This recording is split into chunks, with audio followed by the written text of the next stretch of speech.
اس کو نبی سے جتنی محبت کا دعویٰ ہو کوشش کریں اتنی آواز کے ساتھ درود پاک پڑھیں۔ اللہم صلی علی سیدنا و نبینا و نبینا آلہ و صحبہ و بارک وسلم صلاۃ و سلام علیک یا رسول اللہ صلی اللہ تعالی علیہ وسلم۔ ہزاروں سال نال قسم کی بے نوری میں ہوتی ہے، بڑی مشکل سے ہوتا ہے چمن میں دیدہ بن پیدا۔ میں اپنے بستی کے تمام شائستہ اور سنجیدہ لوگوں کو خراج تحسین پیش کرتا ہوں۔ الحمدللہ ہماری بستی کے اکثر سنجیدہ شگفتہ لوگ ایسے ہیں جن کی وجہ سے ہمارے گاؤں میں محبتیں بھی سلامت ہیں، تعلقات بھی سلامت ہیں اور رشتے بھی سلامت ہیں۔ اور بھائی نوری مجسم صاحب یہ شاپور وہ زمین ہے جہاں پر اکثر سانس لینے والوں کا تعلق مدرسوں سے جڑا ہے، اور ہمیں فخر ہوتا ہے اپنی اس بستی پہ الحمدللہ تقریباً ہر گھر کے اندر لگ بھگ ایک نہ ایک حاجی موجود ہے اور ساتھ ہی ساتھ ایک نہ ایک حافظ و قاری موجود ہے۔ یہ بڑی میرے لیے تو بابرکت بستی ہے کہ ہم نے اسی بستی میں رہ کے ایک خواب کھا کر کے یہ مقام اور عروج پایا ہے۔ اللہ تعالیٰ ہماری بستی کو سلامت رکھے اور ہماری بستی کے ان مبارک چہروں کو سلامت رکھے۔ میں بس صرف ایک پیغام دینا چاہوں گا کہ ہم اپنی صفوں کے درمیان محبت پیدا کریں، ہم اپنی صفوں کے درمیان محبت پیدا کریں۔ یہ نوجوانوں کی بڑی دیرینہ کوشش اور محنتوں کا نتیجہ کہ آج الحمدللہ یہ عظیم جلسہ اس وقت تک اپنی شان و شوکت کے ساتھ روا دوا ہے۔ معلوم ہے اللہ آپ کو سلامت رکھے۔ یہ محبتیں آپ نے کی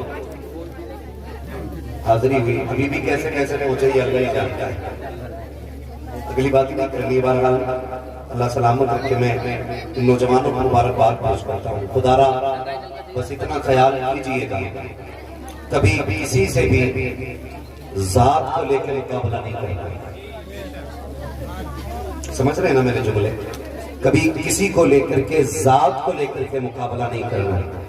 اگر مقابلہ کرنا ہے تو پھر سجدوں کو لے کے مقابلہ کرو، نمازوں کو لے کے مقابلہ کرو، مسجدوں کی تعمیر کو لے کر کے مقابلہ کرو۔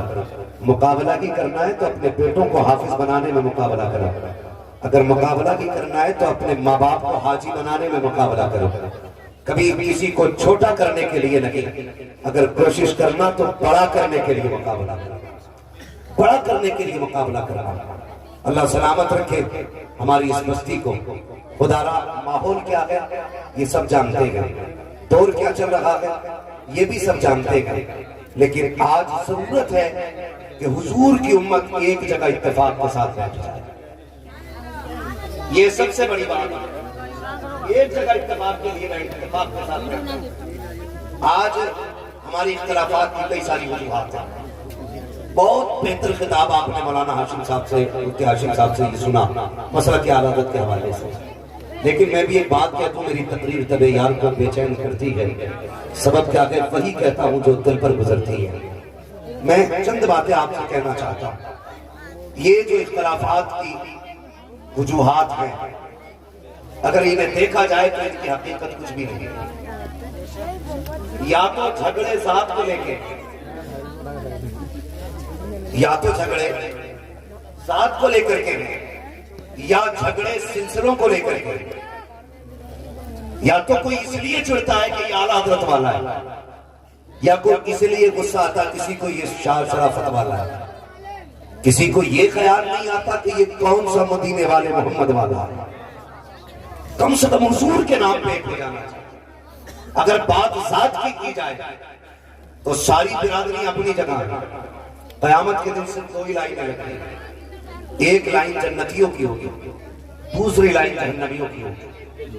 وہاں نہ پٹھان کی لائن ہوگی نہ ترک کی لائن ہوگی، نہ شیخ کی لائن ہوگی، نہ چودھری کی لائن ہوگی، نہ تیلی بڑھئی کی الگ لائن ہوگی، صرف دو لائنیں ہوگی، ایک جہنمیوں کی لائن ہوگی، ایک جنتیوں کی لائن ہوگی۔ فیصلہ آپ کو کرنا ہے کون سی لائن میں کھڑا ہونا ہے۔ اگر جنت کی لائن میں جانا ہے تو صرف ایک اصول اپناؤ، تمہیں جانا تمہیں مانا، نہ رکھا غیر سے کام، للہ الحمد میں دنیا سے مسلمان ہیں۔ سبحان اللہ۔ اگر ہم بات کریں برادری کو لے کر کے اختلافات کا تو خدا را خیال کیجئے گا، بہت سوچئے گا میری بات کو بستر میں جا کر کے۔ میں ایک بات کہنا چاہتا ہوں، میں اگر لاکھ کوشش کروں تو میری کوشش سے قاری عارف ممبر سے نیچے نہیں جا سکتا۔ سمجھے میں جو میں کہنا چاہ رہا ہوں؟ بیٹے پانی بھی سنجیدگی سے پیو۔ میں ایک بندے کو ممبر سے نیچے نہیں کرا سکتا ہوں تو ہمیں کیا لگتا ہے؟ ہم کسی سے نفرت کریں، کسی کی برائی کریں، کسی سے جھگڑے کریں تو وہ نیچا ہو جائے گا؟ قرآن کا صاف اعلان ہے، اللہ جسے چاہتا عزت عطا فرماتا ہے، جسے چاہتا ذلت عطا فرماتا ہے۔ جب وہ عزت دے تو کوئی گھٹا نہیں سکتا، وہ ذلیل کرے تو کوئی بڑھا بولے کوئی بڑھا نہیں سکتا۔ تو خدا را سب سے پہلا اگر یہ سبب ہے ہمارے درمیان نفرتوں کا کہ ہم برادری کے لیول پہ عزتیں کریں گے تو یہ ختم کیا جائے اور صرف ایک ہی خیال کیا جائے، ایک ہی صف میں کھڑے ہو گئے محمود و ایاز، نہ کوئی بندہ رہا نہ کوئی بندہ نواز۔ مسجد کی پہلی صف سے آپ اندازہ لگا لیا کرو، اگر پہلی صف میں کسی بھی برادری کا بندہ آ کے بیٹھ جائے تو سید کو بھی اجازت نہیں ہے وہ اسے پیچھے ہٹا سکے، سید کو بھی اجازت نہیں ہے وہ کسی کو پیچھے ہٹا سکے۔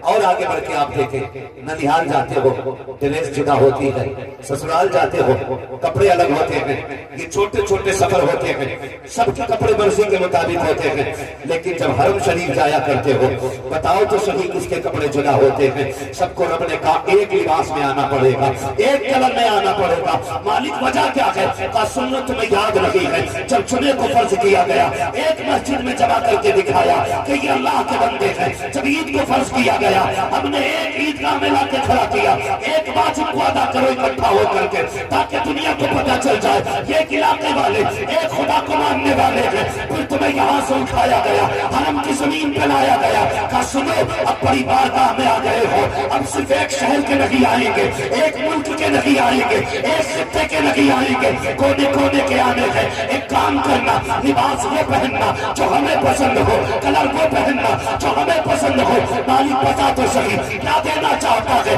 اس نے کہا تھا سفید احرام لے آؤ، حرم میں کھڑے ہو، ایک جگہ کھڑے ہو تاکہ دنیا کو پتہ چل جائے ایک ہی سب میں کھڑے ہو گئے، نہ دودھ و یاس، نہ کوئی بندہ رہا نہ کوئی بندہ رہا۔ سبحان اللہ۔ نعرہ نبی، پورا کلمہ ہمیں اگر بولے نعرہ نبی، نعرہ رسالت، مسلک اعلی حضرت تاجدار دو عالم کانفرنس علماء اہل سنت۔